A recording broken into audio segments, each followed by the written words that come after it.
Hello and welcome back to the React to This podcast. I'm Marlena Shivo. What another crazy week in politics. I would love to talk about something else, but I feel like the only thing that's going on right now is what's happening in Washington, and it's happening quickly. So Matt Gaetz is out. Pam Bondi is in. Bye-bye, Matt Gaetz. Matt Gaetz, which was one of the most controversial nominations, to say the least, has now dropped out. He has withdrawn his nomination for being the Attorney General because it was a distraction to this entire process, which is a good thing. And Trump has wasted no time and has now selected former Florida Attorney General Pam Bondi to be the Attorney General.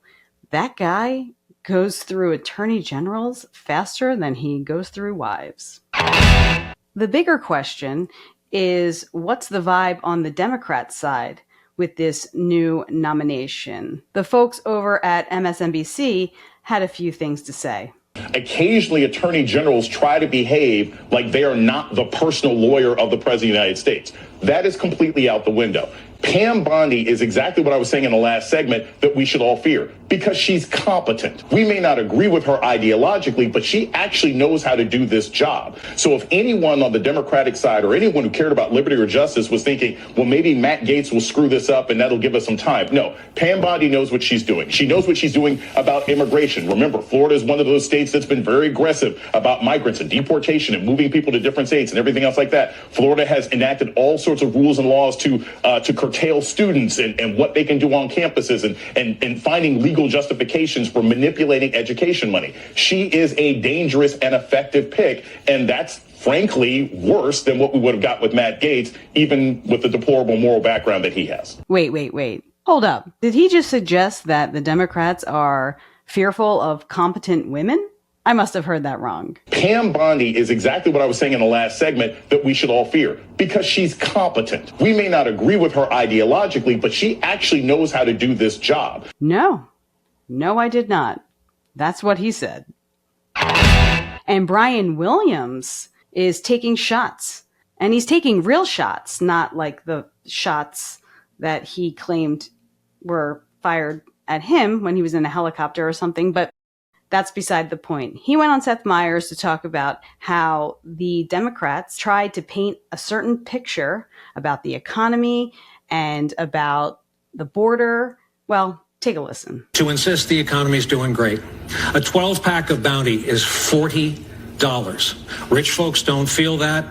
Poor folks already switched to Sparkle during the lockdown, and I think telling them that the NASDAQ is gangbusters is further insulting. It's insulting. I think the biggest unforced error of the Biden administration by far was the border. To tell people it's not a problem is insulting. For the working class to see incoming migrants getting welcome bags, debit cards, and motel rooms is probably insulting as well. So there's a lot of work to do. I do not disagree with anything Brian Williams just said. However, I feel like it's a little bit of a pot calling the kettle black, even though I brushed off the whole narrative about Brian Williams lying about getting shot at. I'm bringing it up again because it is insulting to the American people when a reporter says something that is blatantly false. I know, that is par for the course these days. But I feel like in 2015, especially at a place like NBC, it felt like there was more gravitas. It felt a little bit more authentic. The reporting felt a little bit more old school than what we see today. But Brian Williams was bringing some fake news back in 2015.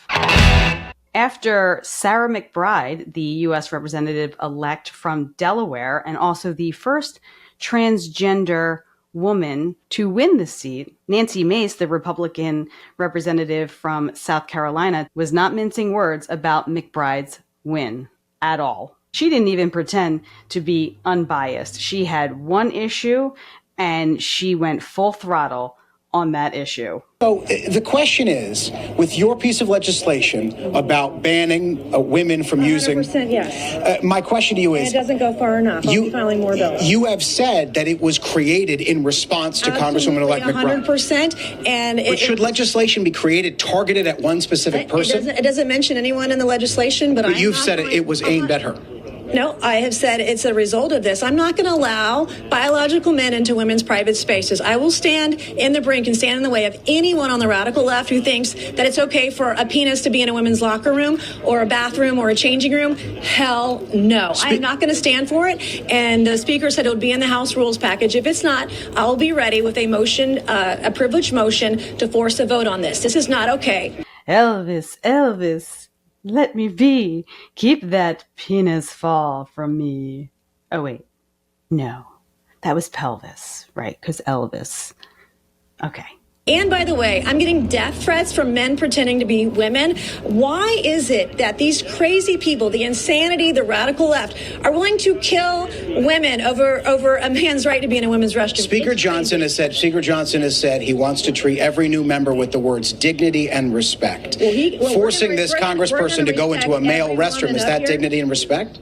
Forcing women to share private spaces with men is not dignity and not respect. And I'm absolutely going to stand in the way of anyone who thinks it's okay for a man to be in our locker room, in our changing rooms, in our dressing rooms, in women's bathrooms. And in fact, if you agree with that, you're crazy, because that's not okay. It's not okay. I love that. She's like, and if you think that, you're crazy. You're crazy.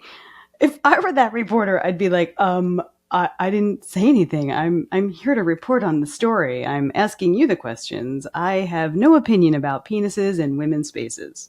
I would have loved it if he said that. He should have said that. Give me that reporter's name. I need to script him. House Speaker Mike Johnson was asked about the bill that Nancy Mace is proposing. Elect Sarah McBride, a man or a woman? Look, I'm not going to get into this. We welcome all new members with open arms who are duly elected representatives of the people. I believe it's a command that we treat all persons with dignity and respect. We will. And I'm not going to engage in silly debates about this. He would not answer questions regarding the bathroom situation that would take place on Capitol Hill. There's a concern about uses of restroom facilities and locker rooms and all that. This is an issue that Congress has never had to address before. And we're going to do that in a deliberate fashion with member consensus on it. And we will accommodate the needs of every single person. But interestingly enough, he alluded to the fact that this is completely new and it's not something that they've ever dealt with before, which begs the question, what has Rachel Levine been doing all this time? I'm sure she's not holding it until she gets home. I will say, though, that Mike Johnson is pretty politically correct. I mean, by today's standards. He said all the right things. I mean, when you're dealing with people like Marjorie Taylor Greene and Donald Trump and everybody else screaming and calling people names and making noises during State of the Union speeches, I mean, he kind of rings of like an old school politician, which makes me feel like he might not make it. His vibe doesn't feel like Trump's brand to me. But I guess we'll see. Sarah McBride did not take Nancy Mace's words sitting down. No pun intended. She issued her response on the platform X, saying, "This is a blatant attempt from the far right-wing extremists to distract from the fact that they have no real solutions to what Americans are facing. We should be focused on bringing down the cost of housing, healthcare, and childcare, not manufacturing culture wars. Delawareans sent me here to make the American dream more affordable and accessible, and that's what I'm focused on." Good for her. But my advice to you, Sarah McBride, when you start your job and you need to use the ladies' room, I would check under the stalls first. You don't want to get maced. And on the short list of I'm leaving the country when Trump gets elected, I give you Ellen DeGeneres. That's right, Ellen and her wife Portia de la Rossi have moved to the UK and are, quote, not returning to the US. I got kicked out of show business. That was Ellen from her latest and what she describes as her last stand-up special. During that show, Ellen also explained what she's been doing with her free time. I got chickens. I love them so very much. Chickens are the best bird to have at home, I think. Ellen left the limelight about 2 years ago, so why the move now? A spokesperson for the comedian said the primary reason is because Donald Trump won the election. And there you have it. It's exit stage left for Ellen. Make that far left. Now we finally have an answer to the old question, why did the chicken cross the pond? Wait,